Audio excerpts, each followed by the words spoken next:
পশ্চিমবঙ্গ রাজ্যের যে সমস্ত দিদিরা এবং যে সমস্ত মায়েরা এখনো চাকরির জন্য ঘোরাঘুরি করছেন, তাদের জন্য একটা খুশির খবর নিয়ে এলো পশ্চিমবঙ্গ সরকার।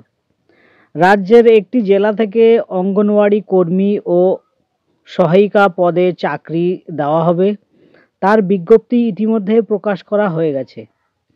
এখানে কিছু চাকরি প্রার্থীরা নিজেদের আবেদন অনলাইনের মাধ্যমে করে নিতে পারবে। এছাড়া যারা উচ্চ মাধ্যমিক পাস যদি কেউ থাকে এবং চাকরি করতে ইচ্ছুক হয়, সে এখানে আবেদন করতে পারবে। এছাড়াও আরও বিস্তারিত তথ্য জানার জন্য অবশ্যই এই ভিডিওটি প্রথম থেকে শেষ অবধি দেখতে হবে, বুঝতে হবে, তারপরেই নিজের দায়িত্বে আবেদন পদ্ধতি সম্পূর্ণ করতে হবে।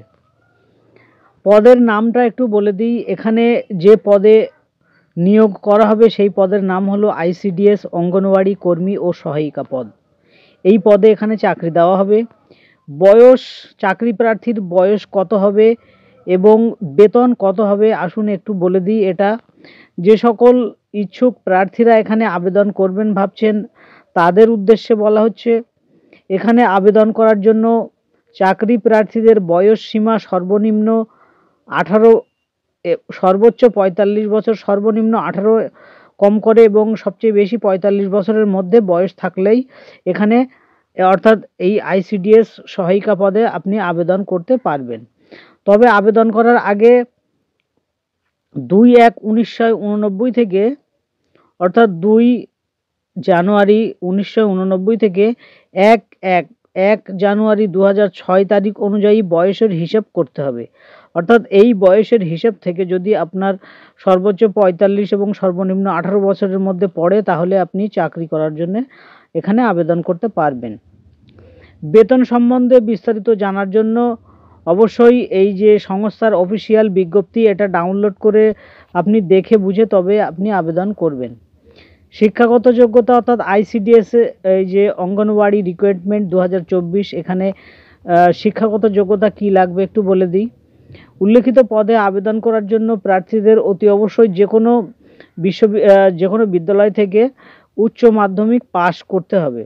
উচ্চ মাধ্যমিক পাশ করলে এখানে আবেদন করা যাবে। আরও বিস্তারিত জানার জন্য অবশ্যই এই সংস্থার অফিসিয়াল বিজ্ঞপ্তি ডাউনলোড করে দেখে বুঝে তবেই নিজের দায়িত্বে অনলাইনের মাধ্যমে আবেদন সম্পন্ন করতে পারবেন। এবার এই বিজ্ঞপ্তি কোথা থেকে প্রকাশ হয়েছে এটা একটু বলে দিই। ডিডি, অর্থাৎ dinajpur.nic.in, এই পোর্টালে পাওয়ার তথ্য অনুযায়ী আপনাদের সামনে তুলে ধরেছি এই বিজ্ঞপ্তিটি। আবেদন করার আগে অবশ্যই সমস্ত তথ্য আপনি যাচাই করে নেবেন, বুঝে নেবেন, তারপরে নিজের দায়িত্বে আবেদন করবেন। কিভাবে আবেদন করতে হবে একটু বলে দিই। কিভাবে আবেদন করতে হবে, এখানে আবেদন করতে হলে আপনাকে অনলাইনের মাধ্যমে আবেদন করতে হবে। সর্বপ্রথম সংস্থার অফিসিয়াল ওয়েবসাইটে যাবেন, সেখানে গিয়ে রেজিস্ট্রেশন আপনাকে কমপ্লিট করতে হবে, রেজিস্ট্রেশন সম্পূর্ণ করতে হবে। রেজিস্ট্রেশন কমপ্লিট করে তারপর নির্ভুলভাবে আপনি যে ফর্মটি পাবেন সেই সম্পূর্ণ ফর্মটি ফিল আপ করতে হবে আপনাকে সমস্ত কিছু অনলাইনের মাধ্যমে। তারপরে সেই ফর্মে যে ডকুমেন্টস তারা চেয়েছে সেগুলোকে আপলোড করতে হবে একটা নির্দিষ্ট সাইজের মাধ্যমে, অর্থাৎ যে সাইজ সেখানে চেয়েছে সেই সাইজে আপনাকে ডকুমেন্টসগুলোকে আপলোড করতে হবে। তারপরে সব শেষে নির্দিষ্ট ডেট এবং টাইম, এই ডেট এবং টাইমের মধ্যে আপনাকে আবেদন প্রক্রিয়া সম্পূর্ণ করতে হবে। আরও ভালোভাবে জানার জন্য অবশ্যই সংস্থার অফিসিয়াল বিজ্ঞপ্তি আপনাকে ডাউনলোড করে দেখুন, যাচাই করুন, তবেই নিজের দায়িত্বে আবেদন সম্পূর্ণ করুন। গুরুত্বপূর্ণ তারিখটি একটু বলে দিই। বিজ্ঞপ্তি প্রকাশিত হয়েছিল 17/1 অর্থাৎ 17 জানুয়ারি 2024-এ। ইন্টারভিউ তারিখ ছিল 10/2 অর্থাৎ 10 ফেব্রুয়ারি 2024। প্রয়োজনীয় লিঙ্ক অফিসিয়াল যে ওয়েবসাইট dinajpur.nic.in, এটা স্ক্রিনের উপরে দেওয়া হলো। আর অফিসিয়াল বিজ্ঞপ্তি আপনি এখান থেকে PDF ফাইল ডাউনলোড করে দেখে নিতে পারবেন।